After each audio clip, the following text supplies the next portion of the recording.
Hi, my name is Mitchell Arndt, and I'm the Electrical Lead for Autonomous Motorsport Purdue, or AMP for short. AMP is a club involved in designing an autonomously controlled go-kart.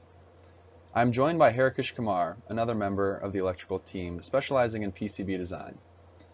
Today we'll be presenting the research that we've been doing for controlling our low-level electrical hardware with a serial parsing microcontroller.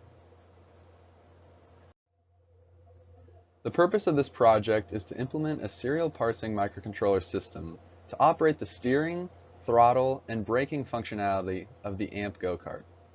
At the onset of this project, we knew that there would be several key factors that would have to be met for us to consider this project a success.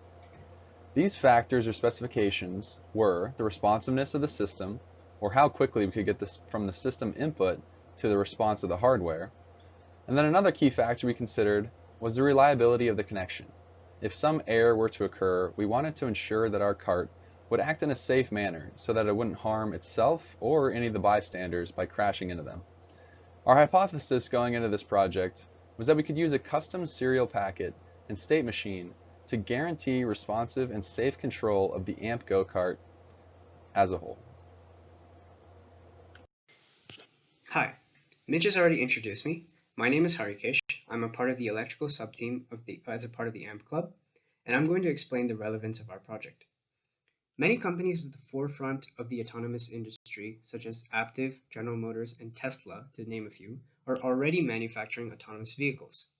In recent years, though, autonomous racing has grown in popularity within students all around the world. Through competitions like the EV Grand Prix and the IAC Autonomous Challenge, many students within the country are taking part in tackling driverless driving. We are a student organization aiming to do that as well. Thus, the overall goal of our project is to achieve autonomous driving at high speeds and participate in the competitions mentioned earlier. Our project aims to develop hardware control and serial parsing of the autonomous cart to improve the base decision-making process of the cart, but at the same time to ensure that proper safety standards are achieved through rigorous testing and safety protocols. The serial parser is the premise of our project this semester, aiming to get us one step closer to autonomous driving. The serial parser is a state machine that makes the correct decision based on input signals sent by an onboard computer. A signal with specific data or instructions is received, and the parser will route the information to the desired hardware that needs to be controlled. We can imagine the serial parser to be essentially the brain of the cart that directs the serial input to the hardware that will perform the physical changes that the cart requires. It controls everything from throttle intensity to the steering angle to the brake positioning. The following is a simple graphical representation of the states of the cart that our serial parser controls. If we look at the above diagram, the cart is initially in the idle state, and once it receives a continuous stream of data, it enters the enable state, where the CRC occurs. Now the CRC is an error checking method that checks for any invalid packets received, and once any invalid packets are received, it places the cart in the error state. At the bottom right, we can see a list of sample packets. Now each of these sample packets have a specific structure that holds data for serial parsing. The serial state, which is seen underneath the cart system diagram, describes how a specific packet will interact with the serial parser. Mitch will now explain in more detail the theory behind these states in the serial state. For some background on the electrical theory, I'll now walk you through the signals used to control the three main subsystems of the cart. The throttle is controlled by an analog signal acting much like a normal car, where the larger the control value, the more quote-unquote gas you're applying to the system.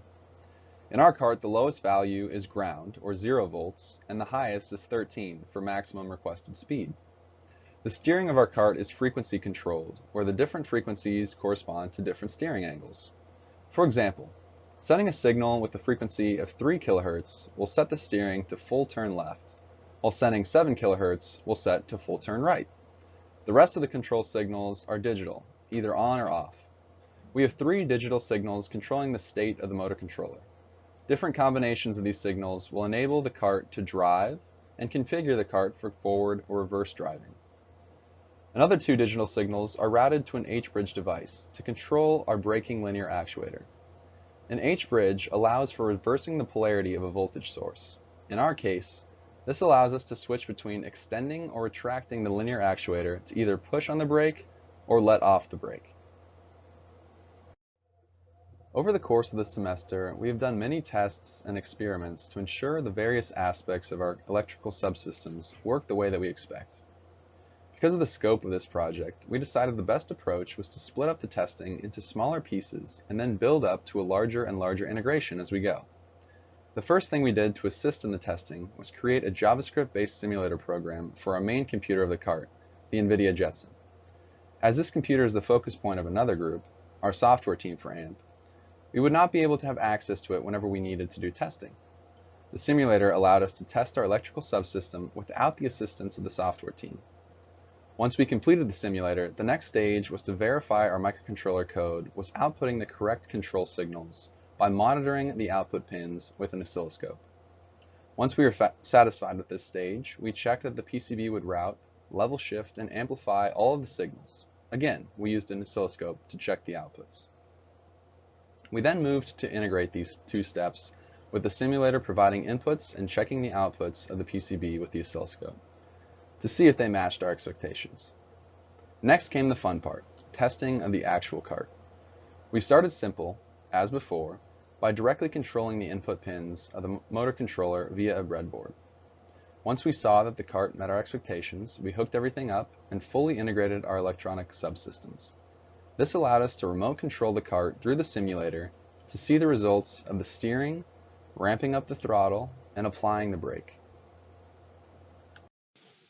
We've accomplished a lot this semester, but we still have a lot more work planned for the coming semesters. Currently, the software subteam is developing the onboard computer, the Jetson that was discussed earlier, and future work involves integrating our serial parser with their Jetson to obtain working serial communication. Once serial communication is established, we can begin on-track testing. This involves testing whether the parser will effectively control every piece of hardware on ground, depending on the input signal. This includes controlling steering, throttle, and braking, as well as the safety kill switch or e-stop signals. Another future goal is the inclusion of a safety protocol in the form of radio communication using a featherboard. The FS1 signal from the microcontroller would get interrupted by the featherboard. This will cause it to kill the motor control and bring the speed to zero as fast as possible. This could be an effective way to stop the cart in case error occurs. So now we'll be showing the testing results. Here we have the simulator via the laptop hooked up to our cart and just running it through the motions. You'll see that we're working through the enable stage right now, and once we are able to enable the cart, we can then send control signals to be able to change the steering angle as well as the braking actuator, which you can see now as the actuator is extending. That would be applying brake, and now as it's retracting, that is taking off the brake. And you'll now see as we change the steering angle, so it's full steering right, and then you have full steering left, and you're able to change it then on the fly, as you can see through this. Right. That's good. As we stated earlier, our key goals for this project were to create a fast, efficient serial parsing system that was safe not only for the operators, but also for the cart hardware. For this first goal, we have shown our successes. We were able to fully integrate our cart using the Jetson simulator as a remote control stand-in for our autonomous algorithm. For safety, we have incorporated kill states in our cart that will quickly bring the speed down to zero to prevent erratic, dangerous behavior. As we mentioned earlier, we still have lots of exciting work to do to increase the safety and further integrate our design. Thank you for following us on this journey, and we look forward to sharing more information with you in the future.